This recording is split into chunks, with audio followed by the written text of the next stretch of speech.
verrez des éléments d'épistémologie, de réflexion sur la manière dont on approche la science. Vous voyez, ça c'est la dernière photo de l'unité que finalement je finis par rendre compte. Je remercie tous les gens qui travaillent avec moi depuis tellement d'années. On est passé en 84, 83 on était une personne, le deuxième c'était Michel avec lui, et là actuellement quand on prend tous les étudiants on est 413. Donc les deux grands épistémologistes du XXe siècle que je vous recommande de lire, parce que c'est vraiment eux qui ont pensé comment réfléchir, c'est Karl Popper. Karl Popper disait aux gens ils se battent pour un nom, c'est idiot, mais surtout toute son opinion sur la logique de la découverte scientifique est basée sur le fait que ce sont les nouveaux outils qui créent les nouvelles théories. Avec un nouvel outil, vous voyez le monde d'une manière différente, et donc le monde que vous voyez vous contraint à refaire une nouvelle théorie. L'autre chose qu'il a introduite, pour laquelle il est plus connu que ça, parce que c'est de ça dont je veux parler, c'est le principe de falsifiabilité, c'est-à-dire qu'il dit si dans une théorie, vous n'êtes pas capable d'imaginer un résultat qui contredise la théorie, vous êtes sorti d'une théorie scientifique pour rentrer dans un monde religieux. Donc à chaque fois que vous avez une théorie et que vous êtes incapable d'imaginer une expérience qui donnerait un résultat qui le contredise, vous avez cessé d'être dans la science, vous êtes dans la croyance. Kuhn pense différemment et la manière dont Kuhn pensait est une manière qui était moins facile à recevoir au départ. Kuhn pense qu'en réalité, les théories sont des phénomènes culturels et que le plus difficile, c'est pas d'avoir des résultats nouveaux. Les deux sont beaucoup penchés sur la physique, sur laquelle on a beaucoup plus de recul que sur la biologie. Lui dit, en réalité, on peut avoir pendant 2 ou 3 siècles des éléments qui contredisent une théorie sans changer cette théorie parce que la théorie est devenue, s'est imposée et est devenue un dogme. Et donc, Kuhn dit, c'est que les théories deviennent instables quand les notions qui contredisent la théorie finissent par être tellement nombreuses qu'on assiste, et c'est le grand mot de truc, à un changement de paradigme, c'est-à-dire un changement de modèle. Okay, on voit par exemple la théorie de l'évolution a fini par exploser avec des modes différents du fait de l'accumulation des fossiles. Le fait qu'il y ait des fossiles, ça voulait dire que tout n'avait pas été créé le même jour, que donc il y avait des choses qui existaient et qui ont disparu. Et l'accumulation des fossiles a amené à rendre instable la théorie de la fixité des êtres vivants. Un travail qui a été extraordinaire, qu'il faut lire, et en particulier quand on fait de la microbiologie, il faut lire ce livre de Latour qui s'appelle Pasteur, guerre et paix des microbes. Ça, c'est un autre livre. Et c'est extraordinaire parce que, de mon point de vue, c'est un homme c'est un des hommes qui est les plus loin dans l'analyse culturelle de la génération du fait scientifique et qui a fini par avoir peur de sa propre théorie, qui a fini par abandonner sa propre théorie tellement il a été agressé. En particulier après son livre sur Pasteur, où il explique que Pasteur est un phénomène social. Donc c'est très très intéressant. Et ce qu'il dit, lui, c'est un anthropologue, pas du tout un scientifique au départ, c'est un anthropologue qui a vécu dans 2 laboratoires de sciences. Le premier laboratoire de sciences qui est un laboratoire de Lordstorm, qui est l'IRD maintenant au Cameroun, et quand il a vu comment générer les résultats, il s'est mis les mains sur la tête. Et après, il est allé dans le laboratoire de Guillemin, qui est quelqu'un qui a eu le prix Nobel pour avoir découvert la circulation entre l'hypophyse et les glandes endocrines. Et donc, il a regardé comment se constituait le fait scientifique. Et il a montré que le fait scientifique est un phénomène qui est en partie culturel, pas exclusivement, c'est une partie culturelle. Donc il y a une partie culturelle dans les phénomènes scientifiques, et puis il y a une partie qui est tangible et qui est reproductible, quelle que soit la culture. Globalement, dans l'époque dans laquelle on vit, qui est la big science, on est en train de se rendre compte qu'énormément de ces théories vont évoluer parce que nous avons une ignorance du monde qui nous entoure et une ignorance du fonctionnement qui est colossale. Bien entendu, les choses ont plus explosé avec le début de la génomique. Ce qui s'est passé a été effrayant quand on a vu la génomique, la proportion de gènes codants, le fait que nous ayons un génome qui soit beaucoup plus petit que celui du riz, tout ça a été contre-intuitif. C'est des choses où, parlons pas des amis, des plus gros génomes. Donc, on est rentré dans quelque chose qu'on n'a pas encore réussi à analyser parce qu'on crée trop de data en ce moment, on crée trop de données, mais d'un coup, cette ignorance révèle jusqu'à quel point nos théories étaient incroyablement arrogantes. On avait l'impression, quand moi j'ai commencé, les gens avaient l'impression qu'ils avaient une connaissance du phénomène biologique qui est bien au-delà de ce qu'elle était en réalité. Donc nous pensions que nous avions stabilisé la connaissance et qu'à partir de cette connaissance, on pouvait faire des déductions qui avaient une chance d'être réelles. Et c'est pas vrai. Et c'est la raison pour laquelle les modèles ne marchent pas, et c'est la raison pour laquelle la plupart des travaux qui sont basés sur des hypothèses et qui utilisent des moyens complexes ne sont pas reproductibles. Ce sont des phénomènes culturels de laboratoire. Donc, ça n'est pas de la science stable. Et l'instabilité de la science a amené des papiers, sur le papier dans la nature, dans lequel on dit, voilà, 75% des meilleurs papiers dans la biologie cellulaire sont non reproductibles. Donc ça veut dire que ce n'est pas de la science, c'est de la science d'un laboratoire à un moment donné, et on peut dire la même chose mais sur toute l'explosion de quelque chose que nous on fait, c'est-à-dire sur toute la métagénomique des cells, on peut dire que ça n'est pas vrai. C'est entièrement faux, c'est-à-dire que le même laboratoire, un laboratoire trouve des résultats qui sont consistants avec son laboratoire, et un laboratoire à l'autre bout du monde trouve des résultats qui n'ont rien à voir. Et ce sont des grands laboratoires. Et parce que c'est des résultats qui ne sont vrais que dans un laboratoire. Ça ne veut pas dire qu'ils sont faux, qu'elles sont vraies. Donc vous voyez quelque chose qui a la science et la métagénomique qui donne l'impression d'être de la science, parce que la séquence c'est la science, mais l'obtention de la séquence, c'est quelque chose qui n'est pas, qui est culturel, et qui dépend des mécanismes d'extraction, de la durée du temps qu'il a fallu entre le moment où le prélèvement a été fait et le moment où il a été analysé, le fait, nous, que l'on digère ou qu'on ne digère pas certains aspects des choses. Tout ça, ça n'est pas de la science stable. Donc toutes les grandes déductions qu'on voit faire dans les meilleurs journaux, dans Nature et dans Science, c'est tout faux. Parce que simplement, c'est pas stabilisé. Et du coup, on a cette partie-là qui est de l'ignorance, et vous voyez, ça c'est lié à l'outil qui est en train de changer. C'est ce que dit Karl Popper. On voit qu'on doit changer d'avis parce que les outils changent à une vitesse folle. La pratique, Bernard Messard nous disait, moi je ne regarde plus les trucs de génomique, de métagénomique qui ont plus d'1 an, parce que la profondeur de la métagénomique il y a 1 an et la profondeur qu'on a maintenant n'ont rien à voir. Donc on descendait à 10 puissance 6 bactéries, vous savez quand vous avez 10-12, pour descendre à 10-6, déjà il faut séquencer beaucoup. Maintenant on descend à 10-5, 10-4, le niveau d'information est plus du tout même. Donc c'est des vérités qui sont des vérités temporaires, c'est pas égal. Donc ça, c'est vraiment popérien, on doit changer les théories en permanence, parce que les outils changent.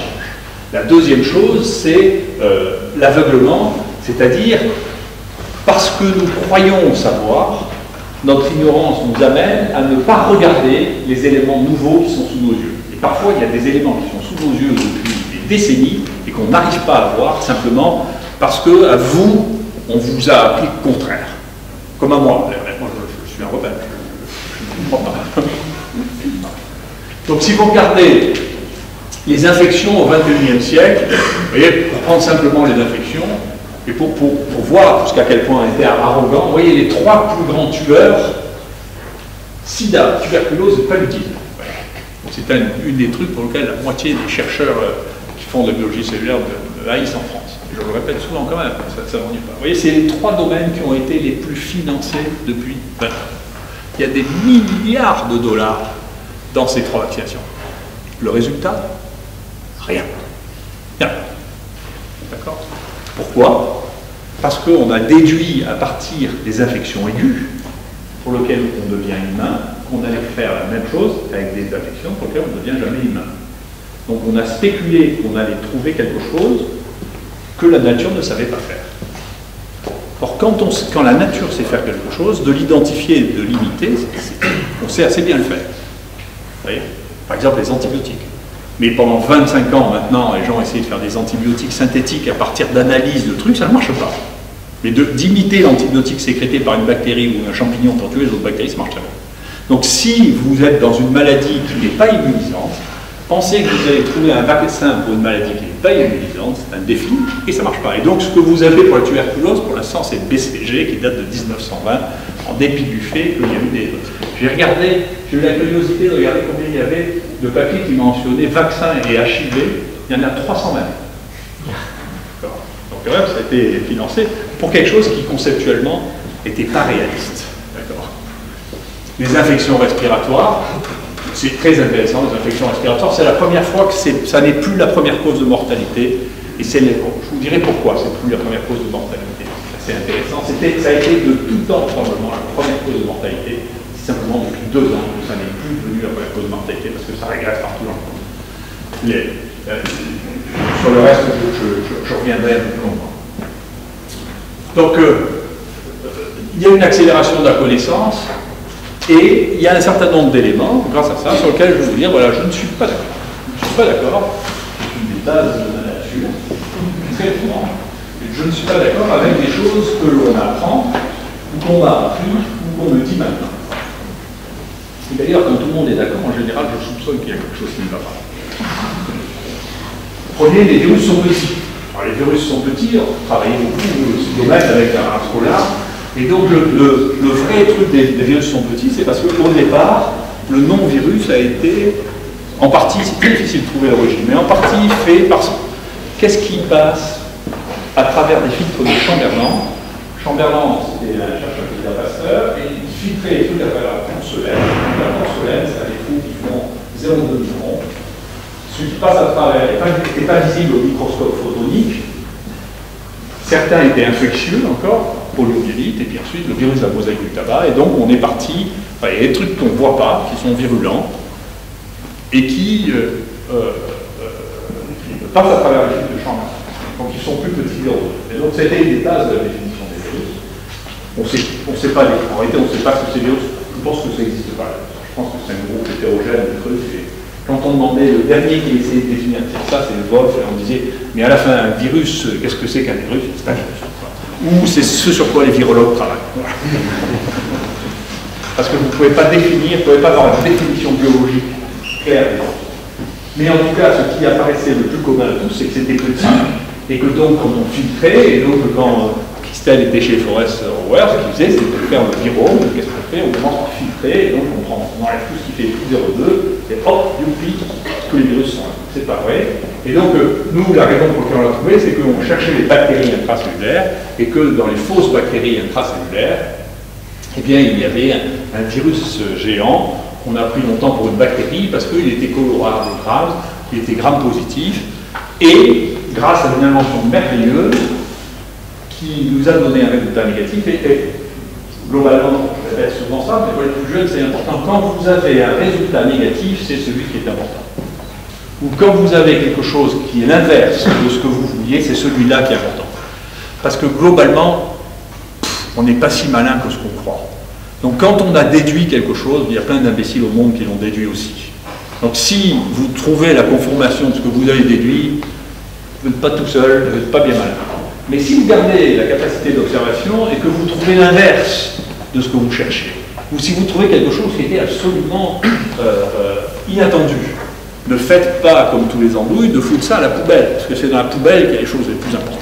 C'est une chose que je répète tout le temps, fouillez dans les poubelles. Les résultats négatifs. D'accord? Et donc ça, on s'est acharné. Et ce que ça avait, c'est qu'on avait cet outil merveilleux qui est le 16S, qui amplifie toutes les bactéries, et on essayait, et ça ne marchait pas, et ça ne marchait pas, et ça ne marchait pas, et ça ne marchait pas. Et donc, on a une théorie différente avec Bernard sur la manière dont on est arrivé, les souvenirs sont les souvenirs, sur la manière dont on est arrivé à regarder le microscope électronique. Moi, mon hypothèse, c'est que parce que ça ne marchait pas, ni la valise, d'ailleurs, on n'arrivait pas à identifier la valise, c'était une bactérie. Et qu'on avait vu qu'avec les mycobactéries, on avait beaucoup de difficultés à extraire l'ADN. On a dit probablement qu'avec notre système de digestion, on n'arrive pas à extraire l'ADN. Donc on a dit, c'est ce dont je me souviens. Moi, je me souviens avoir dit, dans la salle Julien, là, tiens, on va regarder le microscope électronique avant, après, pour savoir si on arrive à les liser ou si on n'arrive pas à les liser.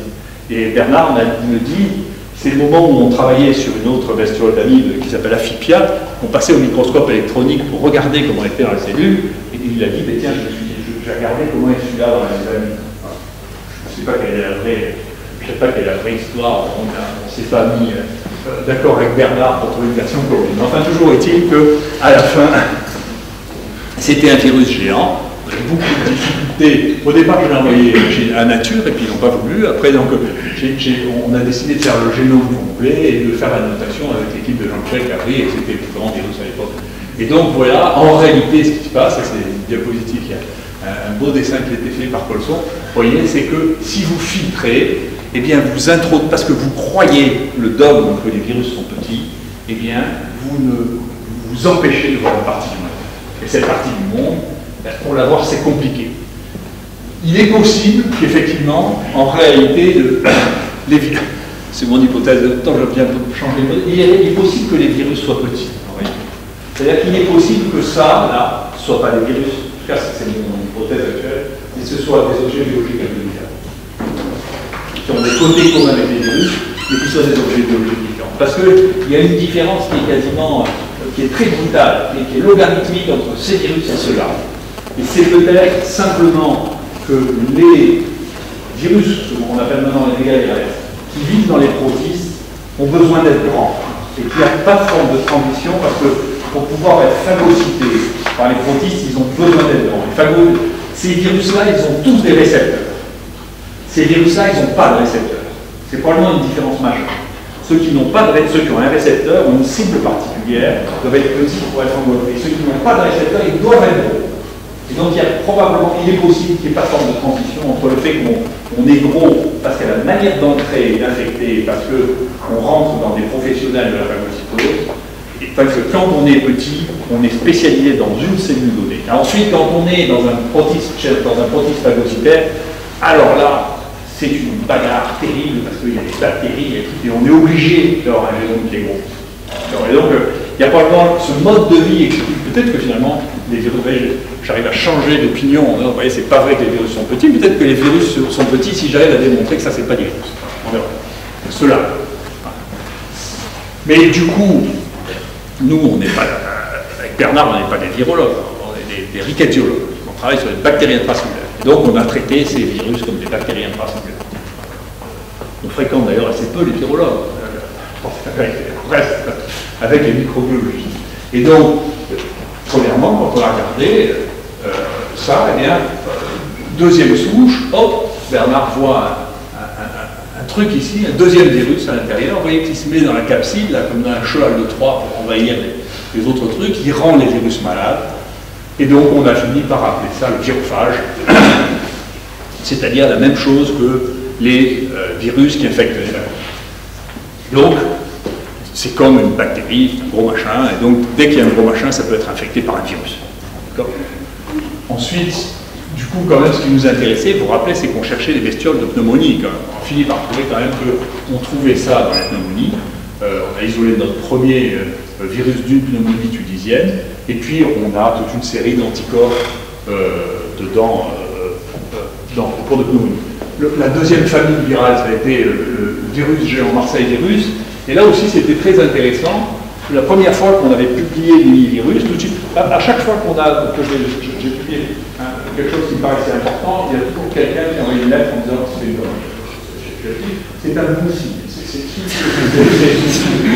C'est un bon signe, c'est le signe que ça irrite les gens et que donc c'est important parce que si personne ne le remarque, en réalité, si vous rendez personne fou, de toute manière, c'est ce que vous faites n'a pas d'importance. Donc plus on vous engueule, plus ça veut dire que c'est important. Donc pour les virus géants, on a vraiment, il y avait même un article dans Nature dans lequel à la fin il disait Raoul Stangelone. J'étais très content, c'était très raisonnable. Mais donc celui-là, c'est le deuxième qu'on a trouvé, et il y avait des gens qui disaient oh, on s'en fout de votre virus géant parce que finalement c'est juste un sac de gènes, regardez, il prend des gènes aux amis, etc. C'est la première lettre qu'on a fait. Et puis, chez Xavier, quand ça vient beaucoup du composite, moi ça m'amuse beaucoup mon composite, et puis je regarde sur le dégât, la façon que je regarde, je ne joue pas ma vie sur un coup de dé, je regarde dedans, et donc au contraire, le deuxième papier qu'on a fait sur le web, famille, on a surenchéri sur ce que disait celui qui disait des vidéos, c'est des sacs de gènes. Voilà, aujourd'hui, bien sûr c'est des sacs de gènes, ils sont même entièrement chimériques. Et ils sont entièrement chimériques parce qu'ils vivent dans les abîmes. Et ils vivent dans les abîmes, donc ils ont, et c'est une des raisons pour lesquelles on a tellement de difficultés à les identifier par le PCR universel, c'est parce qu'ils se renouvellent sans arrêt, ils prennent des gènes. comment est-ce qu'on grossit, comment est-ce qu'on change son génome? C'est parce qu'il y a des gens qui vont vous donner des gènes, qui vont vous donner des séquences. Et de temps en temps, et vous avez besoin, quand vous êtes dans une situation de guerre permanente, parce qu'il y a des bactéries, il y a des levures, il y a d'autres virus, vous avez besoin sans arrêt de tâtonner. Donc vous avez le mécanisme qui vous permet de tâtonner pour savoir si vous ne pourriez pas importer un outil qui vous empêche de vous faire détruire par les autres. Et donc ça, c'est la vie en communauté, ça fait des gens qui sont beaucoup mieux armés que la vie solitaire.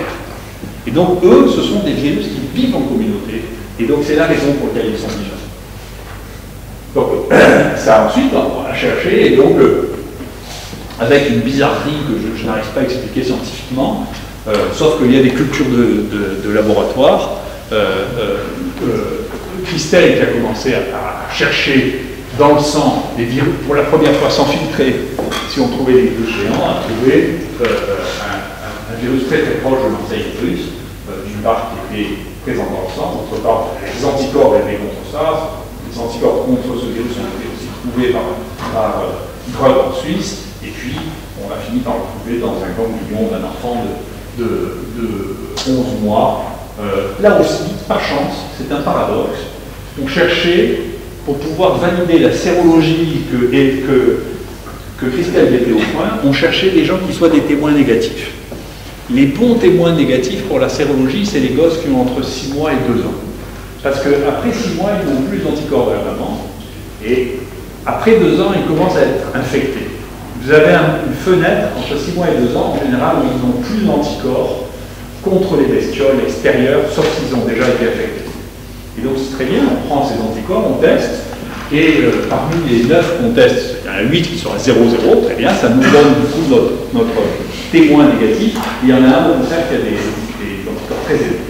Donc on lève l'anonymat, on regarde ce que c'est, c'était un gosse qui avait une adénite inexpliquée qui avait été biopsiée à Timone, pour laquelle on nous avait envoyé une sérologie. On regarde dans le ganglion, on fait le fiche, on fait la PCR et on trouve Marseille. Donc c'était le premier cas clinique d'infection. Et moi, encore une fois, je sais que c'est vrai parce que je ne le cherchais pas du tout. C'est par hasard qu'on l'a trouvé. C'est pas un truc induit, vous voyez, c'est un truc qu'on a trouvé par hasard parce qu'on a trouvé un résultat normal, et le résultat normal, on est allé chercher l'histoire que c'était. C'est comme ça qu'on peut trouver quelque chose auquel on ne s'attend pas. Et de manière intéressante, alors, il a mis 2 ans à publier ça. Voilà, c'est étrange. Je ne sais pas ce que ça veut dire du tout. C'est Van Etten. Van Etten, c'est un des plus grands bonhommes dans le domaine des virus, des grands virus. On discute ensemble, on ne est pas d'accord sur si c'est des virus géants ou pas. On travaille sur des virus là, grands virus. Et un type fait comme ça un métagénomique, stupidement, ce truc pas très mal, séquence tout, dans la gorge de types qui sont dans la gorge, dans le corps, et dans le métagénomique en question, il trouve les virus de Van Etten, les chlorovirus. Il dit qu'est-ce que c'est? Pareil, il lève l'anonymat, qu'est-ce qu'ils font? Les gens comme ça sont tous un peu gâteux. Des idées. Un lien étrange, peut-être que ça n'a rien à voir, c'est par exemple on trouve un virus, et donc il regarde, il essaie de publier ça, il a pris 2 ans, bien qu'il soit lui-même, tu vois, National Academy of Science, il n'arrive pas à publier dans PNAS. Mais 2 ans, maintenant, attendez, donnez-nous un autre argument que je fais à l'épidémiologie, et donc ils font un nouvel expérimental chez la souris, et la souris, donc on connaît le gros virus, elle est idiote aussi.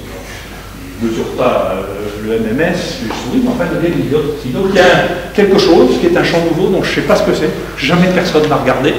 Alors nous, on est intéressés parce qu'on trouve beaucoup de mini-virus dans les gorges, je ne sais pas si ça rend les bio, en tout cas, c'est un mode d'entrée. Enfin, on commence par là, et ensuite on va dans les organes adénoïdes, ganglions, et donc c'est une question qui se pose, mais en tout cas, il a trouvé un truc par hasard. C'est pas lui qui le cherchait même, hein. C'est les types qui séquençaient, ils n'avaient jamais entendu parler de ça, mais quand ils ont vu le chlorovirus, ils ont vu que c'était tout Van Etten qui publiait ça, ils ont voyé, qu'est-ce qu'on fait de ça? C'est l'intérêt de la science. Dans la science aveugle, comme ça, on trouve des choses, et si on accepte de ne pas les mettre à la poubelle, parfois on trouve des choses extraordinaires. Bon, la deuxième chose, c'est les résistances aux antibiotiques vont nous tuer. Bon. Ça, c'est la grande mode, et d'ailleurs, c'est un grand truc. Alors là, il y a des éditoriaux partout. Il y a dans le Lancet, dans Science, dans Nature, ils vont tous mourir. Oh, l'antibiotique, c'est résistant. Bon. Nous, on regarde, nous, on en truc beaucoup. On ne trouve pas ça. Sur, je me souviens plus, 100 000 bactéries qu'on a regardées. il n'y a aucune bactérie qui était insensible à au moins 3 familles, au moins 3 familles dans cette espèce, 100 000. C'est possible qu'il y ait des drames qui se passent, enfin, encore un peu le temps de réfléchir. Alors, vous voyez, par exemple, le staphylocoque doré, le staphylocoque doré, d'où la résistance, elle est en train de tomber dans les chaussettes. Donc, elle était là, elle est tombée dans les chaussettes. Alors, je sais bien qu'il y a des endroits, peut-être c'est à 20-25%, mais c'est pas un phénomène général. Alors, qu'est-ce que c'est comme phénomène? Pareil, Técanis, vous voyez, la résistance de Técanis, ça se monte. Et là, vous voyez, c'est la donnée, mon Dieu, c'est stable, ça bouge pas. Ça bouge pas, ça bouge pas. C'est parce qu'on est meilleur que les autres. Enfin, ça, c'est toute la région. On regarde toute la région patate. Donc, pourquoi est-ce que ça n'est pas vrai? Ah, je vais vous expliquer. C'est pas vrai. C'est pas vrai, c'est idiot. La séquence, la résistance aux antibiotiques, essentiellement, pour ce qu'on connaît maintenant, elle est basée sur 2 choses. Soit de la mutation dans des gènes essentiels. Ces mutations dans des gènes essentiels, elles sont coûteuses. Donc, tant qu'il y a la pression antibiotique, si vous enlevez les antibiotiques, ces mutations coûteuses sur des gènes, on appelle les gènes essentiels, disparaissent. Que ce soit le DNA gérase, que ce soit l'RNA polymérase, etc. L'autre chose, c'est une chose qui est plus subtile, qui est plus intéressante, sur laquelle il y a moins de données, mais je vais vous en montrer une. Ça fait longtemps que je la cherche, malheureusement. Il y a une question qui est très intéressante, c'est pourquoi il y a des bactéries qui ne deviennent jamais résistantes aux antibiotiques, en particulier aux bêta-lactams. Eh bien, la raison, c'est que les bactéries, elles n'aiment pas du tout les envahisseurs, hein, pas du tout, hein. Elles n'aiment pas ça, elles se battent contre les envahisseurs. Elles ont un système, CRISPR, qui se bat contre les virus, qui se bat contre les intégrons, qui se bat contre toutes les séquences exogènes. Donc si vous mettez des séquences dans une bactérie qui ne lui sert à rien, parce qu'il n'y a pas de pression de sélection, sa tendance naturelle, c'est de se débarrasser d'une manière ou d'une autre de tous les parasites. Et alors c'est très intéressant parce qu'il y a un papier, on n'est pas là. Il y a un papier qui vient de sortir qui montre qu'il y a une corrélation inverse entre le nombre de CRISPR et la résistance chez les entérocoques, qui sont une des bactéries. Donc il est très vraisemblable que sur le temps, parce que la bataille entre des antibiotiques et des bactéries, c'est pas dit, il y a quand même tous les antibiotiques, ça a été inventé par les bactéries. Pas forcément qui ont inventé les antibiotiques, mais c'est bien, c'est pas c'est les bactéries, les levures. Et pour ça, parce qu'elles se battent sans arrêt, c'est comme un territoire. Et donc, celles qui ont trouvé le gène qui permettait de résister, elles l'utilisent. C'est ce qu'on appelle de la résistance naturelle. Elle n'est pas du tout naturelle, c'est la résistance d'un bagarre qui n'en est plus depuis 3 millions d'années. Si vous enlevez ça, par exemple avec Bernard, on a trouvé un acide étobactère, les grands spécialistes de l'acide étobactère, la résistance, on connaît le nouilles, parce qu'il était sensible à tout. Il était sensible à tout parce qu'il vivait dans le trou depuis des années. Dans le trou, il n'y a pas de bagarre. Donc il s'est débarrassé de tous ces gènes. Donc pourquoi la résistance ne marche pas? C'est parce que la résistance, c'est des épidémies. La plupart des résistances, c'est des épidémies à l'intérieur des bactéries. Et les bactéries n'aiment pas du tout être infectées. Donc si vous arrêtez de les sélectionner, celles qui sont infectées, elles disparaissent. Les résistances. Donc c'est pas quelque chose de stable, et donc ça n'est pas quelque chose de cumulatif. Et ça on sait, parce qu'on sait qu'à chaque fois qu'on touche le programme de prescription d'antibiotiques dans une zone donnée, on voit la résistance diminuer. Donc c'est pour ça, c'est pas vrai que les bactéries vont devenir résistantes. C'est pas vrai. C'est juste, ça sera juste la partie d'un écosystème dans lequel la bactérie se défend contre les intrusions. Les antibiotiques ou les bactéries qui sécrètent des antibiotiques sont présentes ou sont absentes. Ça c'est très intéressant, je trouve, j'ai fait deux éditoriaux là-dessus. Il y a des dogmes qui sont nés il y a 30 ou 40 ans, et d'un coup, plus personne ne réfléchit. Et on continue à les développer. Le premier, c'est quand vous avez un problème cardiaque, il faut vous soigner les dents, ça c'est une bonne idée. Et puis, à chaque fois qu'on vous fait des soins dentaires, il faut que vous preniez des antibiotiques pour éviter les endocardites. Et ça a été fait à un moment où les gens ne faisaient pas, écoutez bien, c'est une clé, ça.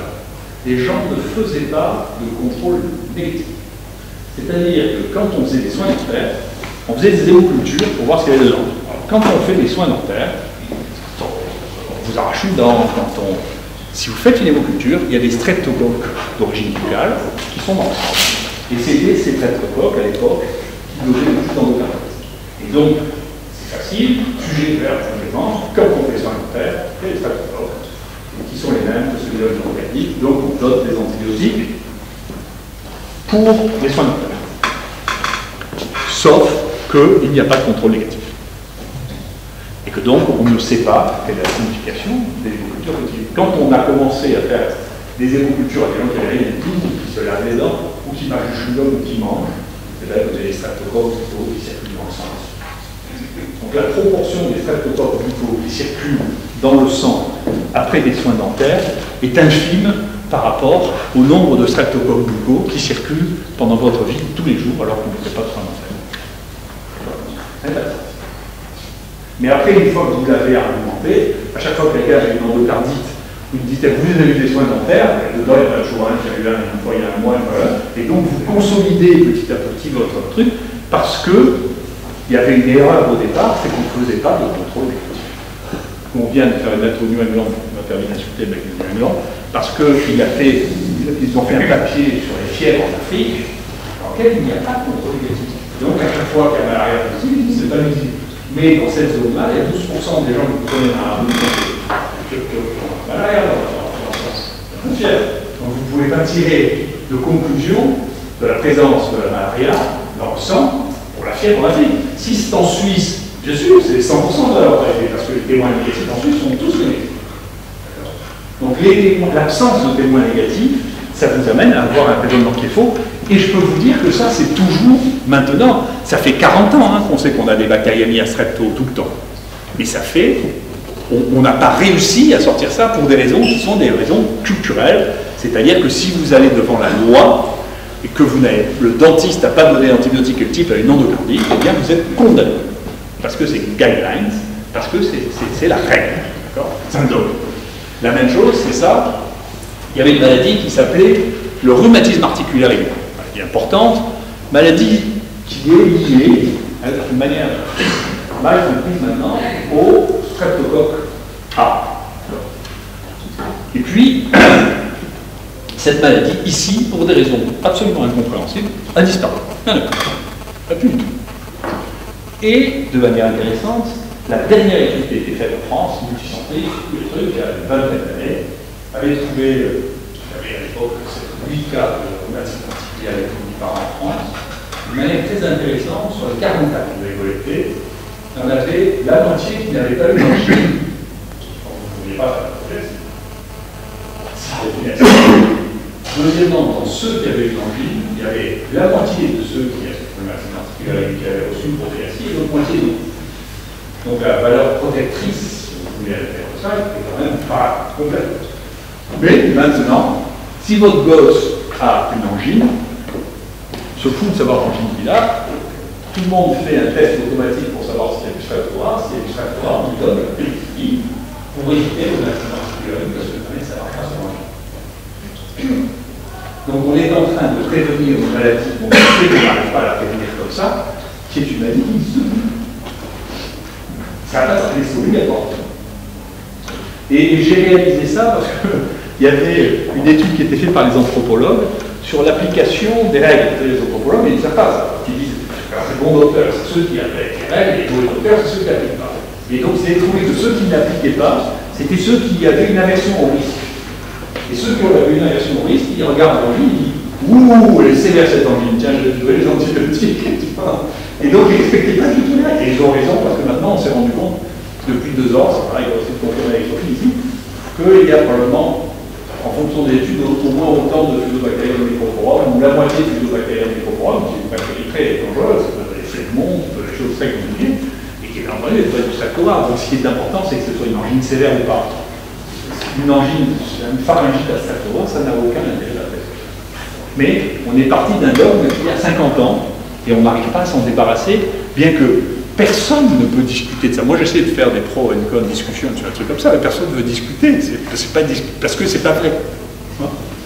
Ensuite, les probiotiques sont bons, les antibiotiques sont pas bons. Bon, les probiotiques et les antibiotiques, globalement, c'est à peu près la même chose. On peut même dire qu'il y a une classe thérapeutique qui sont importante, les pracipies, qui ont été découvertes en 1947 dans un probiotique qui était utilisé pour faire grossir les poux. À l'époque, on pensait que les probiotiques, ça marchait par les vitamines que ça apportait. On pensait que ça apportait de la vitamine D. Quand ils ont voulu purifier le produit actif, en réalité, ils se sont trouvés que c'était une nouvelle famille d'antibiotiques qui était tétracyclique. En réalité, bien entendu, beaucoup de antibiotiques sont trouvés dans les catégories qu'on appelle les probiotiques, dans les vaccins qui s'agissent dans les champignons. Donc c'est un peu la même activité. C'est d'ailleurs les deux choses qui ont été utilisées, c'est pour ça que ça nous amuse de travailler sur ce domaine-là, c'est les deux choses qui ont été utilisées pour faire grossir les animaux. Tous les animaux de ferme, dans le monde, dans l'élevage, reçoivent soit des antibiotiques, soit des probiotiques. Donc, aux États-Unis, c'est des antibiotiques, et en Europe, c'est les probiotiques, pour faire grossir les animaux. Donc, c'est quand même une question, c'est pas 3 souris de laboratoire. Alors, culturellement, c'est un truc absolument gigantesque.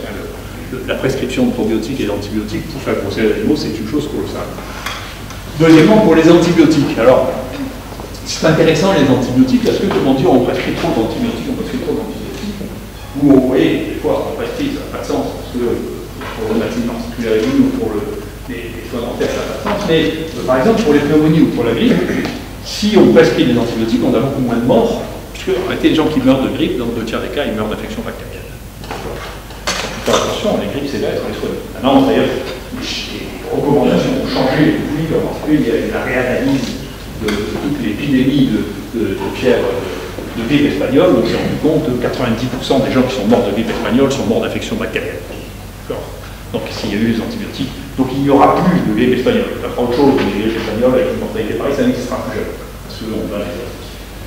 Et ce qui est très intéressant, c'est que les pneumonies, comme je vous dis, pour la première fois de l'histoire de l'humanité, probablement, ça n'est plus le plus grand tueur, du fait de 2 raisons, ni dans les pays riches, ni dans les pays pauvres.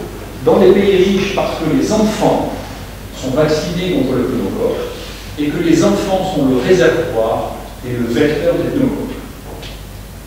L'enfant, ça oui. Donc on le sait bien, c'est le petit il arrive, il est infecté. Les livres sont dégueulasses, les gosses dans les crèches.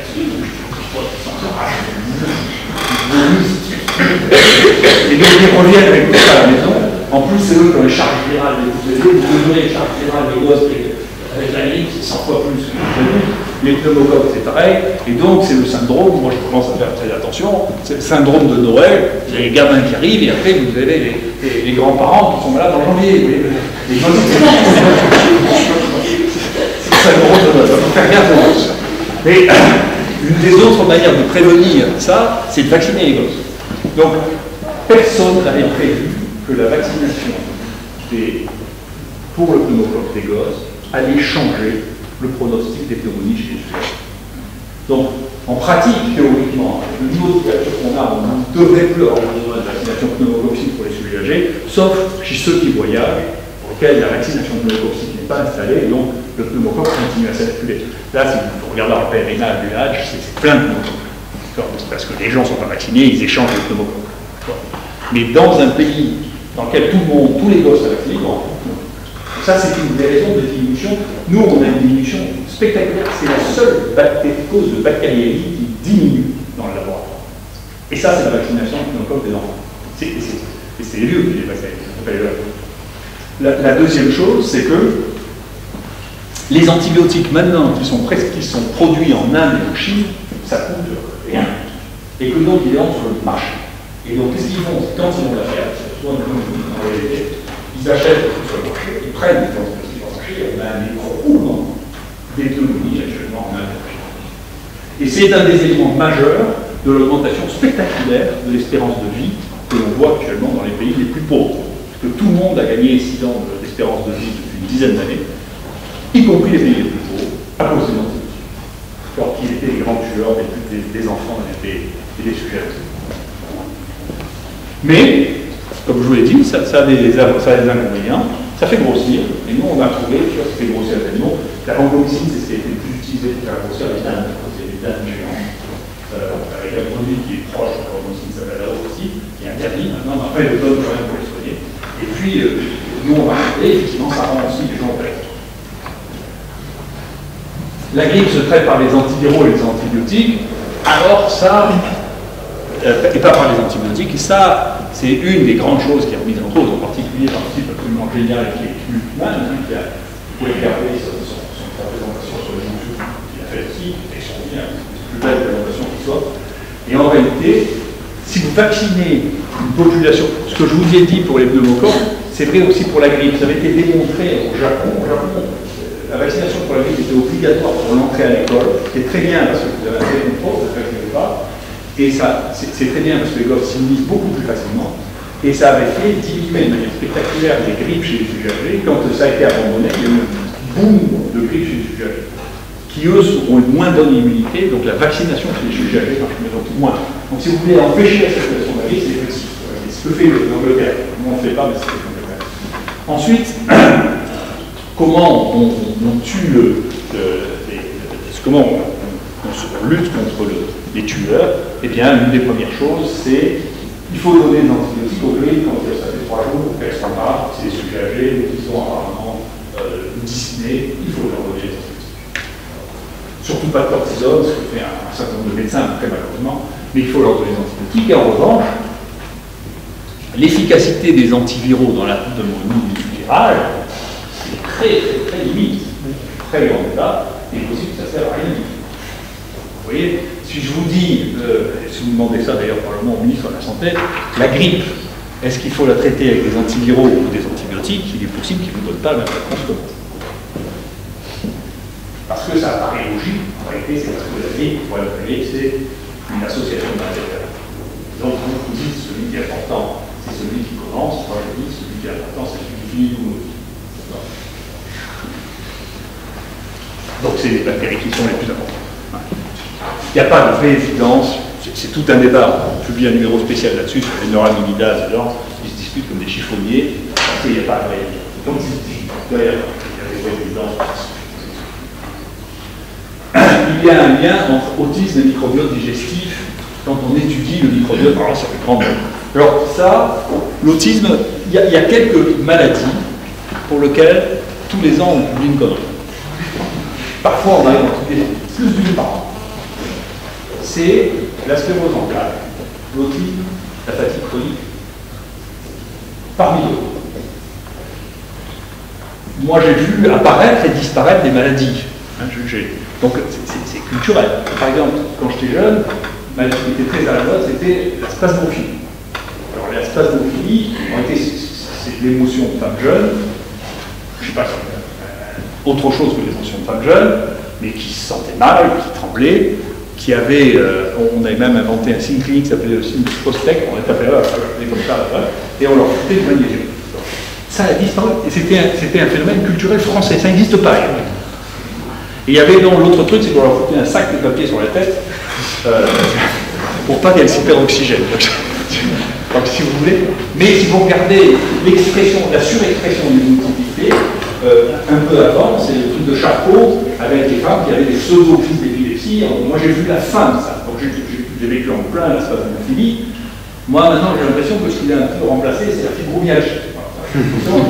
Donc on voit qu'il y a, si vous voulez, des maladies qui apparaissent et qui disparaissent sans qu'on sache pourquoi. Mais en même temps, il faut se méfier parce qu'il y a des maladies dont on pense qu'elles sont psychologiques et qui ne le sont pas. Moi mon plus grand souvenir de cours, c'était un souvenir d'un professeur d'urologie qui s'appelait Rampal et qui nous expliquait, alors j'avais été externe chez lui, alors il y avait une consultation des types qui venaient et qui avaient des urétrites.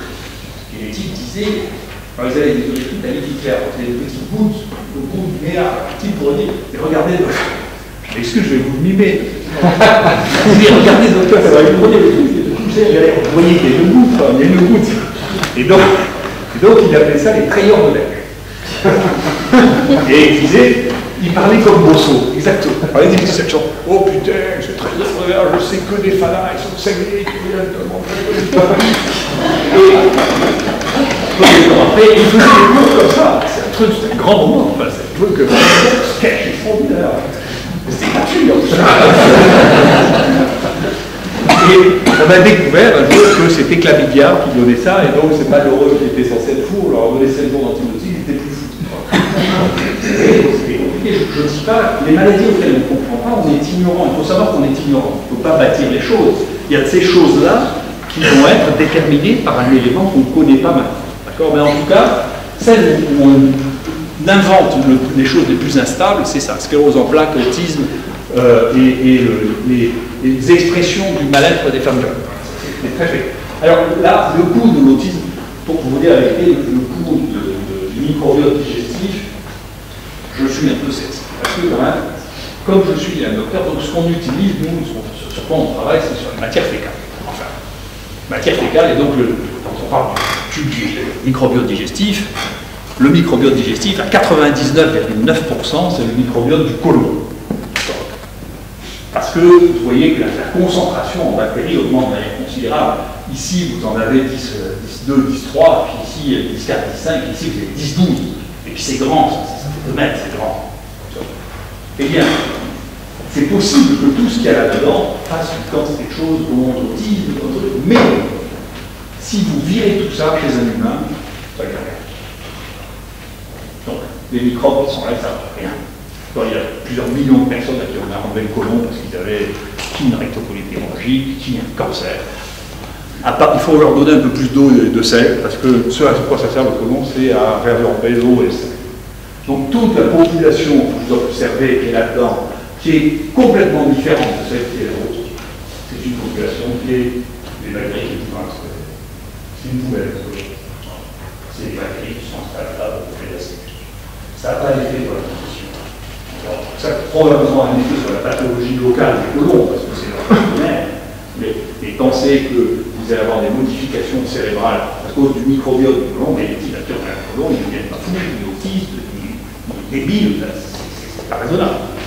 Par ailleurs, on sait très bien, il y a des gosses qu'on appelle les enfants bulles, c'est-à-dire ceux qui ne supportent pas d'avoir un microbiote, qu'on élève jusqu'à 3 mois sans qu'ils voient, comme les souris acéniques.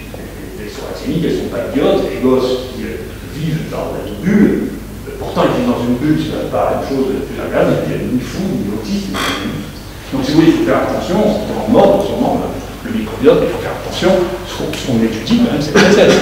C'est intéressant, ça apprend des choses, ça fait du répertoire, mais il ne faut pas en tirer de conclusions qui sont au-delà du fait de quelque chose qui en soi est évident, c'est qu'on peut traiter sans ça du tout, sans en avoir aucune. La métagénomique remplace la culture bactérienne. Vous imaginez jusqu'à quel point on n'est pas d'accord. Et donc ça, pour faire une armée, c'est une histoire vraiment de la signification de la culture. Donc, on ne savait pas, moi j'ai inventé ce protocole qui s'appelle je ne sais pas protocole, c'est-à-dire que ce n'était pas directif. On essayait de chercher des bactéries qui donnaient dans le cadre de et on a trouvé ça par hasard. Je ne cherchais pas du tout le vétérinaire de Google, c'était un copain du Canada qui m'avait envoyé cette page en disant Didier, il faut que tu trouves ce que c'est. Et qui m'a relancé une première fois, on a échoué, mais c'était en juillet, et il m'a relancé un temps en juillet, c'est ma technicienne de l'époque qui s'appelle Marie-Laure, elle a une immense patience, elle a fait ça pendant 65 jours avant de trouver un effet somatique pour étudier les CTS, on a trouvé ça. Du coup, on a pu faire des choses amusantes, faire un génome, d'autre part, ça c'était la description princeps de la maladie de Nicole en 1907, et on a retrouvé un morceau du duodénum du patient qui était mort de ça, et on a pu le colorer avec les anticorps qu'on a fait avec notre bactérie. Donc on a pu confirmer, vous voyez, 100 ans après, avec Steve John Hopkins Hospital, que c'était bien la maladie de Nicole. Du coup, en réalité, donc on partait sur l'idée que c'était une maladie très rare, qui donnait une maladie, c'était une bactérie très rare, qui donnait une maladie très rare, et quand on a eu les outils moléculaires, grâce au génome, en réalité, on s'est rendu compte que c'est une bactérie qui est très fréquente, il y a 2% de population ici qui a ça vaccin, il y a 30 à 40% de population qui a ça en Afrique. On a trouvé que c'était associé très très significativement aux gastroentérites, jusqu'à 15% des gastroentérites sont associés à ça, beaucoup plus de contrôle. Et puis, on a fait un modèle expérimental pour montrer qu'effectivement, si on mettait trop fait dans des souris, en particulier si on use un peu l'intestin, on va isoler les diabètes. L'autre chose qu'on a trouvé, c'est qu'en réalité, la maladie n'est pas, elle est médiée par Trophæra UTI, mais ce n'est pas le problème de Trophæra UTI, parce qu'en réalité, comme on a tous, enfin 50% des Français ont eu Trophæra UTI, et il y en a un par million qui fait la maladie. Donc ça veut dire que simplement, le problème c'est l'hôte. c'est pas la paix. Alors qu'est-ce qui est le problème dans l'autre? Est-ce que c'est génétique? C'est notre hypothèse. Est-ce que c'est l'environnement microbiologique qui fait qu'elle devienne invasive ou qu'elle ne devient pas invasive? Mais en tout cas, ce qu'on sait, c'est que ceux qui ont ça sont sensibles toute leur vie à ça. C'est-à-dire qu'au début, on les traitait 1 an, et puis nous, on a cette habitude de suivre les gens pendant très très longtemps. Eh bien, on se rend compte qu'en les suivant, eh bien, ils rechutent, ils finissent tous par rechuter. Une des choses intéressantes qu'on n'a pas vu, que je ne vous ai pas vu ici, mais qui était vraiment aussi une histoire de contrôle qui est fascinante, c'est qu'on essaie de trouver une sérologie, parce que c'est très facile de faire des biopsies par sérologie, de faire des biopsies, pour pouvoir identifier les gens qui avaient une maladie. Donc on a comparé, on a fait une bêtise, parce qu'on savait par ignorance. On a comparé les gens qui avaient une maladie de Whipple à des témoins que l'on a pris qui étaient des donneurs de sang. D'accord? Et c'était ingérable, incompréhensible, et on a perdu 1 an. Et au bout d'un moment, je me suis dit, mais en réalité, on ne compare pas, on compare des gens dont on ne sait pas ce qu'ils sont, avec des gens dont on sait ce qu'ils sont. Ça, c'est pas bien. Donc on a dit, on va plus faire ça. On va prendre des gens qui ont Prophérima whipplei dans le sel, et on va comparer ceux qui ont Prophérima whipplei dans le sel à ceux qui ont Prophérima whipplei dans les selles malades et ceux qui ne sont pas malades. Donc là, on a 2 groupes, et ce qu'on teste, c'est quelle est la réponse immunitaire de ceux qui sont malades et qui ont une diabète, et pas à la population générale qui a une diabète ou pas. D'accord? Et quand on a fait ça, et ça nous a pris déjà 1 an et demi avant de dire on va faire des groupes qui soient clairs, et pas des groupes de témoins usuels, avec la réflexion sur les témoins usuels. Et là, ça fait encore 6 mois de comprendre qu'en réalité, ceux qui avaient la maladie de Whipple n'avaient pas d'anticorps. Donc c'était parmi ceux qui avaient été infectés, ceux qui n'étaient pas malades, ceux qui avaient une défense immunitaire. Et avant de réaliser que vous faites la thèse diagnostique pour une maladie, que ceux qui sont malades, c'est ceux qui n'ont pas d'anticorps, c'est penser à rien. Et du moment où on l'a vu, c'était. Donc maintenant, quand on ne sait pas si quelqu'un est malade, s'il a Prophérima whipplei dans les selles, on regarde la sérologie par Western blot. Si elle est négative, on dit que c'est probablement une maladie de Whipple. Si elle est positive, c'est probablement important. Donc ça illustre typiquement 2 choses qui sont très basiques dans la science, c'est comment on fait les contrôles et comment on essaie de penser à l'entrée. Ça, c'est une chose qui est très intéressante aussi pour les antibiotiques. Alors je vous ai dit tout à l'heure, l'antibiotique, ça fait grossir, mais ça fait maigrir aussi. Alors lui, c'est un type très extraordinaire, qui est arrivé, démence, effondré dans son lit, obèse, des images sur le cerveau, biopsie cérébrale, on trouve par PCR Prophérima whipplei, pas de maladie de Whipple, une infection à Prophérima whipplei du cerveau. Il était diabétique, obèse, on lui donne un traitement antibiotique, en l'espace d'1 mois, il fait 20 kilos, et il a plus de diabète. Probablement parce qu'il avait une infiltration hypothalamique. Il y a un truc qui gouverne sa satiété. Je ne sais pas. À l'époque, on l'a traité 1 an. Au bout d'1 an, on arrête. Il recommence à grossir. Il recommence son diabète. On lui redonne le traitement antibiotique. En 1 mois, il repère 20 kilos. Personne ne fait. Et toujours un peu, pas très positivement, il est toujours un peu. Enfin, pour le reste, ça marche moins bien, ça doit faire se tourner, je ne peux pas laisser à bas. Donc, mais en tout cas, c'est spectaculaire. Donc il y a des gens que vous pouvez faire maigrir avec des antibiotiques. Il y a d'ailleurs des gens qui postulent qu'une partie de l'obésité est liée au fait qu'il y a un adénovirus qui circule dans l'hypothalamus. Et maintenant, on en a quelques-uns, et c'est un vrai tableau clinique. J'en ai vu un encore une fois cette semaine. Et donc à la fin, on pense qu'effectivement, c'est une bactérie très commune qui infecte des gens qui ont un déficit immunitaire spécifique pour cette bactérie. Ensuite, la métagénomique. Donc la métagénomique, c'est la grande mode, c'est un truc. Et nous, on a regardé, on est à cette époque-là, on peut descendre 2011, on peut descendre 2012, on peut descendre jusqu'à 10 puissance 7, quand on parle de 10 puissance 12, mais il y a beaucoup de maladies, qui est très important, qui sont à des niveaux de concentration inférieurs, que vous ne pouvez pas détecter par la métagénomique, parce que vous ne pouvez pas aller aussi profond. Donc ça veut dire qu'il n'y avait pas pour la culture, et puis, puisque tout le monde était d'accord que c'était ça, et tout le monde disait, oh là, 80% des bactéries qui sont trouvées par métagénomique qui sont non cultivées, enfin ils disent non cultivables, ils insultent l'avenir, mais en réalité qui sont non cultivés, ça c'est vrai. Et moi, pris comme principe que vous pensez l'inverse, c'est une chose qui est raisonnable.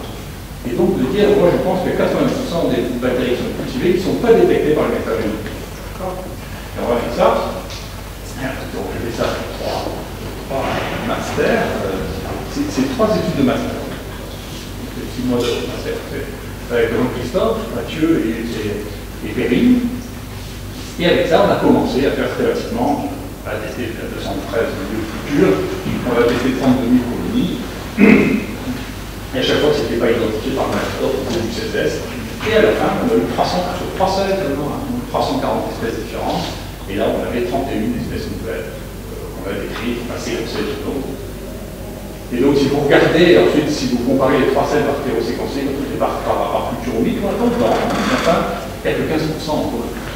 Donc, vous voyez, c'est ce truc de cargo vert au départ. Vous avez un outil, vous voyez ça. Vous avez un autre outil, vous voyez ça. Vous ne pouvez pas dire, vous avez raison, hein. C'est pas si simple. Surtout qu'en plus on utilise Excel, donc c'est pas trop. Mais ça nous a permis, au cours des années, avec les techniques de culture, ça c'est Michel, eu la plus grande archée isolée chez l'homme, et puis dans ces 2 travaux, on a eu la plus grande bactérie isolée chez l'homme, et puis avec l'équipe de Bernard, le plus grand virus à l'époque isolé chez l'homme. Vous voyez que de faire la culture, c'est plutôt que de faire la métabiomique, et ça. Non, je vois des programmes de recherche sur la culture mixte. Ça avance. Voilà. Et donc, en 4 ans, ce qu'on a fait, finalement, on a testé 500 000 colonies. Voilà. Donc, on a cultivé 761 espèces par culture mixte, méthode de la culture mixte. Donc, c'est 72% de toutes les bactéries qui ont été isolées dans le microbiote humain, et dont 460 ont été isolées la première fois au microbiote digestif humain. Il y a des choses à trouver. Hein. Donc la moitié, pratiquement la moitié des bactéries, plus de la moitié des bactéries qui sont connues maintenant comme étant recevables une fois dans le microbiote humain, c'est nous qui l'avons. Plus de 95 espèces. Donc ça c'est tous les noms, c'est une facilité de cycle, vous voyez, donc l'idée, c'était l'idée qui était un tout petit peu mégalomane, c'était de dire dans le laboratoire, on peut faire plus que tout le monde réuni depuis l'aube de l'humanité. Donc, ça marchait. Et donc, on les a encore augmenté là, puisque nous, on est à 753 contre 769. Pour les archées, Michel a beaucoup investi là-dessus, a beaucoup à trouver. Donc, il y avait 3 bactéries qui avaient été isolées, 3 archées qui avaient été isolées chez l'homme. Et puis maintenant, il y en a 5 de plus par nous, donc on est 5 nous contre 3 le reste du monde, c'est bien. Les nouvelles espèces, certaines sont signées ici, celles-là aussi, et dont les 2 premières archées alophiles qui avaient été créées. Et puis les premiers accès synchroses, c'est la première fois qu'on voit vraiment que les archées sont susceptibles d'être. Au total, grâce à la culture, c'est pour ça que tout le monde est obsédé par la métallurgie. Grâce à la culture, sur toutes les bactéries et les archées qui ont été isolées chez l'homme depuis l'aube de l'humanité, il y a à peu près 2200 espèces qui sont caractérisées, et il y en a 19% qui ont été isolées ici. C'est une proportion qui n'est pas négligeable, c'est simplement parce que les autres ont oublié la culture. Les vaccins sont bon mauvais, ça aussi, c'est une question, alors, là qui ont déjà, si j'ai déjà posé la question, je vous posais la question, est-ce que, pour savoir si vous êtes pour ou contre les vaccins, alors, qui est contre les vaccins? Enfin, qui est pour les vaccins? Je ne suis pas d'accord avec vous, vous êtes des idiots. C'est une question idiote, il ne faut pas y aller. Donc, c'est complètement idiot, on ne peut pas être pour ou contre les vaccins. Et attendez, c'est bon pour moi? Vous me dites, vous m'expliquez si c'est bon pour moi, je suis pour. Si c'est mauvais pour moi, je ne veux pas. Ou si c'est inutile, je ne veux pas. Donc vous ne pouvez pas, là vous êtes en train de rentrer dans un combat de médecine, qui est un combat clivant, moderne contre les anciens, les scientifiques contre les anciens, ça n'a pas de sens. C'est pas comme ça. Ça, c'est pas une pensée scientifique, c'est une pensée idéologique. Globalement, quand on vous propose des trucs dichotomiques, oui ou non, méfiez-vous. C'est rarement intelligent. Donc, il y a des vaccins qui sont inutiles en France. Le BCG, ça sert à rien depuis 40 ans. C'est idiot, ça sert à rien. C'est pas vrai, ça ne protège rien du tout. De toute manière, les quelques cas de tuberculose qu'on a, c'est extrêmement focalisé. C'est un peu médical, et puis des familles qui vivent avec une très très grande densité et puis les mouchards, les trois. C'est la zone à côté de ça. Diphtérie, là c'est très intéressant, il y avait un interne qui avait fait. Alors, plus on est jeune, plus on est. Souvent, les jeunes sont un peu flics, hein, ils viennent d'apprendre le truc, c'est comme ça qu'ils vont faire. Chez ils ont fait une étude de la couverture vaccinale des gens qui sont hospitalisés. Alors, il y a beaucoup de vieux qui sont hospitalisés. Ils regardent et ils disent c'est honteux. Tétanos, ils sont immunisés parce qu'à chaque fois qu'ils passent aux urgences, quelqu'un leur fait choc, choc. Ensuite, diphtérie polio, c'est scandaleux, ils n'ont pas de diphtérie polio, donc ils les convoquent, parce qu'à bout d'un moment, c'est parti, plus personne n'a réfléchi, ils les convoquent pour les vacciner, et ils ne viennent pas pour leur faire diphtérie polio. Enfin, faire diphtérie polio de 60 ans, si vous voulez, et c'est du déconnage, mais bon, c'est du déconnage, oui, vous me demandez si je suis pour cette association, il y a 0 cas de diphtérie, 0 cas de diphtérie en France depuis 30 ans. Et donc, vous allez faire revenir la même consultation pour faire la vaccine qui ne sert à rien, qui sont simplement le fait qu'on n'arrive pas à se débarrasser des vieilles choses et qu'on n'arrive pas à opérer cette question nouvelle, c'est complètement idiot. Ensuite, les accidents, alors ça, c'est les accidents qui ont été prévus. Je vous ai dit, les encéphalites. Alors, les trucs neurologiques, hein, il n'y a pas beaucoup d'étiologies bien connues sur les trucs neurologiques.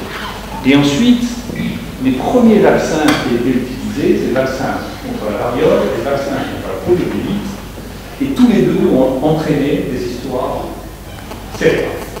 Le vaccin contre la poliomyélite, parce que c'était cultivé sur la moelle épinière, on injectait la moelle épinière de la base des anticorps, donc ça faisait des maladies neurologiques, et le virus de la vaccine, parce que c'est un vaccin vivant, qui donnait l'enfant de encéphalite.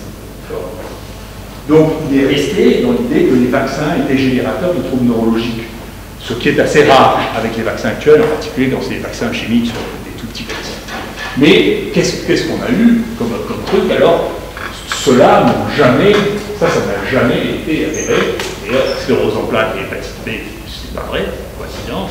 Faire attention à l'hépatite B et l'autisme, c'est des maladies tellement fréquentes que de trouver par coïncidence que vous avez eu une vaccination quand vous faites un diagnostic de CEP ou d'autisme, c'est pas très étonnant parce que quand même, quand beaucoup de gens sont vaccinés et que c'est des maladies très fréquentes, la coïncidence, notamment étymologique, est extrêmement importante. Donc, il faut vraiment faire des études de cas contrôle pour pouvoir comprendre cette chose. Donc, CEP, hépatite B, autisme et rougeole, ça a été en Angleterre. Encéphalite et coqueluche, ça a été en Angleterre aussi. Ça entraîné ça, en France, pratiquement l'interruption. La rougeole en Angleterre, pratiquement l'interruption. La coqueluche, vraiment l'interruption. Autisme, bien barré, c'était très soupçonné, là, heureusement, avec H1N1, il y a eu tout, comme il y a tellement de gens qui avaient peur de ça. Il y a une étude qui a été faite qui a montré qu'il n'y avait plus de bien barré chez les non vaccinés, probablement parce que c'était février, que chez les gens vaccinés. Impuissance et poliomyélite, alors ça a été un truc qui a été, c'est une des raisons pour lesquelles les choses ont continué. La vaccination contre la poliomyélite a été diminuée au Nigeria, parce que le Nigeria a circulé de rumeurs que ça rendait impuissant, la vaccination contre la poliomyélite. Et donc la vaccination a été interrompue, et c'est un des foyers qui reste actuellement au Nigeria. Ensuite, vous avez vu, il y a un qui a le sclérose en plaques avec la vaccination HPV.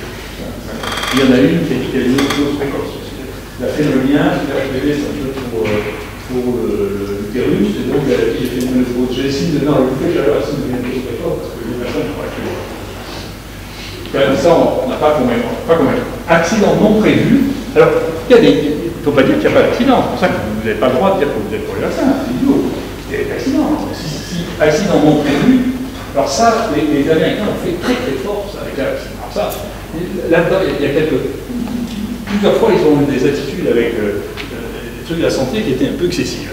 Alors, ils étaient, quand ils se sont montés beaucoup de bouchons après le 11 septembre, ils étaient sûrs que c'était Irak, et ils étaient sûrs qu'ils sont montés, c'était très bien analysé, on a vu au fur et à mesure de l'année, la date, ça n'a rien à voir, et au fur et à mesure de l'année, le truc a monté, et 70% des Américains, un an après le 11 septembre, pensaient que c'était l'Irak qui avait détruit tout le monde. C'est incroyable, c'est une révolution. Et donc tout le monde, mais y compris les gens du gouvernement, il y a des gens de bonne foi dedans, c'est un truc comme ça. Et donc il disait exactement, tu vois, le truc qui m'est arrivé Bernard dans le truc, il disait, attendez, la première fois qu'ils sont allés en Irak, ils ont vu un frigo sur lequel il y avait marqué Pox, comme le site, donc vérifier que à l'époque, on cherchait les Pox des rats, je sais pas, tu vois, le smallpox. Et donc, dans une époque, c'est quand ils ont dit les Irakiens ont la valeur. Et donc, ils ont décidé de vacciner tous leurs militaires. Je rappelle l'attaque bioterroriste aux États-Unis pour l'anthrax, c'est un truc d'un militaire américain qui est celui qui militarisait l'anthrax pour l'armée américaine, qui a été viré quand le programme a été tourné, qui a emporté ça dans sa poche parce que personne ne savait, et qui a pété les plombs au moment du 11 septembre, et qui a commencé à envoyer ça au reste du monde. C'est ça, il s'appelle les vaccins. Quand il a fini par faire partie, c'est suicide. Donc, il y avait 5 morts. Donc, avec la myocardite et avec ce vaccin antivariole, il y a des choses qui n'avaient pas été du tout observées. Donc, les gens ont observé, cherché dans ces familles et en réalité, ils n'ont pas fait ça. Ils ont fait des myocardites avec des morts qui ressemblent à une infarctus du myocarde. Et celui qui a le plus travaillé là-dessus, qui s'appelle Rufstein, estime qu'il y a eu 100 morts par le vaccin. Donc, c'est un truc qui est devenu une espèce de fantasme. Bon, je ne sais pas quelle était la proportion des morts américains sur la guerre sur le terrain. Ça probablement joue un rôle absolument non négligeable pour une espèce de. L'autre truc qui n'a pas du tout été prévu, qui est très intéressant, c'est un truc qui est tout à fait nouveau, qui a été décrit il y a 2 ans par les Finlandais qui ont trouvé ça, la narcolepsie, c'est une maladie très rare. Vous voyez la différence de l'autisme et de la septe, maladie très rare. Donc quand vous trouvez qu'il y a 2 narcolepsies qui ont été vaccinées 15 jours avant, c'est pas sûr que ce soit par hasard. Et parce que vous trouvez 2 septes qui ont été vaccinées 15 jours avant, c'est bien possible que ce soit par hasard, parce que la septe c'est très fort, c'est pour ça. La narcolepsie, c'est les gens qui sont dans le cerveau, qui n'arrivent plus à dormir la nuit dans le lit. C'est une vraie maladie neurologique complexe. Eh bien, il y a un lien, et ça, il y a un lien statistique entre l'apparition d'une narcolepsie et le fait d'avoir été vacciné avec la grippe H1N1 quand il y avait un adjuvant de si c'est vous avez reçu, c'est vacciné pour chacun. Enfin, ça va, vous auriez pu avoir pas très fréquent. Enfin, il y a une narcolepsie, oui. Donc il y a des choses qui sont imprévues, qu'il faut regarder, c'est pas toujours ce qu'on imagine. Et puis le détournement de vaccin, ça a été un très gros problème, qui a encore des conséquences assez importantes. Vous savez que dans la traque, vous avez été inventé des choses qu'il ne faut pas dire, quand même, si on fait. Et donc il y a tout un film qui a été fait là-dessus, dans la traque de Bangladesh. Ils sont allés, ils ont soudoyé un médecin pakistanais qui a fait une fausse campagne de vaccination contre l'hépatite B pour aller piquer tous les gosses des villages, faire des analyses génétiques pour repérer la maison dans laquelle était Bangladesh en repérant ses enfants. Et ils ont fait un grand journal en disant regardez comme on a été malin. Les gens au Pakistan n'ont pas trouvé que c'était drôle du tout que on était à ça chez eux. Et quand même, ça a mis ça question avec les 30 ans de pôle. Et maintenant, quand les gens arrivent au Pakistan pour faire des trucs de vaccination pour la poliomyélite, ils tuent les gens qui vont vacciner. Ils en sont à 12 personnes qui vont vacciner dans un des adhésifs de la poliomyélite, tuer. Les gens qui viennent vacciner, tuer. Pourquoi? Parce que les gens qui font un truc, ils pensent maintenant que les gens qui viennent leur proposer des vaccins, c'est les gens qui travaillent pour la CIA. Hein. Alors, il faut faire attention. Il ne faut pas manipuler non plus les vaccins pour pouvoir obtenir du sang des gens. Et après, ça a des conséquences sur les politiques vaccinales. Voilà. Enfin, le dernier point, c'est les cas poussent lentement. Je ne suis pas d'accord. Ce qui s'est passé là aussi, c'est une histoire vraiment, c'est par hasard. Ça, d'ailleurs, on a cru avec Michel. Un jour, on cultivait les bartonella. Pour cultiver les bartonella, c'est pas compliqué. On met des géos au sang, mais au lieu de les garder une semaine, on va les garder un mois. Et au bout de 3 semaines, on fait tous les champignons comme ça. D'ailleurs, franchement, on trouve cette colonie, on est très content. On regarde si c'est le bartonella, c'est le bartonella, on fait un CESES, et c'est le tuberculose. Alors, personne ne pensait au tuberculose, je le ressens, ça veut dire ce truc. Regardez, il y avait un ou deux cas qui avaient été rapportés, et tout le monde a appris qu'il fallait des milieux spéciaux, des techniques spéciales pour faire les bécas, c'est un monde complètement à part. Donc, je ne sais pas, les médecins ont appris ça, Koletsov, Einstein, un milieu particulier à l'œuf. Donc, on trouve ça, on publie ça, on essaie de publier ça, c'est comme faire publier ça. On a été à 750 prélèvements par souche, car il n'y avait même pas à faire de notes dans notre microbiologie, tellement c'était contre-intuitif. Et ça pousse plus vite en plus que sur tous les milieux d'études. Et il a fallu que j'appelle l'éditeur pour dire attendez, je suis un grand garçon, ce que je dis là, tout le monde peut le vérifier en 15 jours, je vous dis ça sur 350 trucs, vous n'avez qu'à faire, vous avez un laboratoire, vous n'avez qu'à regarder, vous ne pouvez pas refuser un papier. Puis après, il me dit mais vous savez, c'est tellement atypique. Hein, et du coup, le premier a été publié, et puis, du coup, avec Michel, on s'est donné comme objectif de faire tomber ça au niveau le plus bas. Pour l'instant, on en est entre 48 et 72 heures. On espère bien qu'on va tomber en dessous de ça, parce qu'en plus, on peut tester le truc des antibiotiques. J'espère bien qu'on va arriver à 24 heures en faisant de la visualisation progressive microscopique avec le lecteur. On a changé tout, la composition du milieu. Michel a découvert que l'atmosphère de culture était un élément important, il était micro-aérophile, ce qui n'avait jamais été écrit, c'est incroyable, personne ne parlait sur les cas, 100 ans, c'est incroyable. Ça ne pousse pas bien, ça pousse moins bien, avec une tension d'oxygène normale qui diminue. Et personne n'avait vu. Il a retrouvé aussi ce qui avait été un peu oublié, que les colonies sont autofluorescentes, que donc on peut les détecter plus tôt que si on n'utilise pas un microscope fluorescent. Et donc, pour l'instant, on en est là. J'espère bien qu'on va diminuer ce milieu, on va le tester en Inde, va le tester en Inde. Et donc, fait évoluer cet élément-là et on espère bien que d'ici 2 ans, on va remplacer les technologies moléculaires par la culture parce que ce sera beaucoup plus fonctionnel et ça sera exactement l'inverse de ce que tout le monde prétend qu'il faut faire, ça sera beaucoup moins cher. Et donc, si vous voulez en savoir plus sur comment on déconstruire les dogmes, vous avez qu'à vous acheter sur Kindle le livre qui s'appelle Nuance et d'Analogie. Voilà.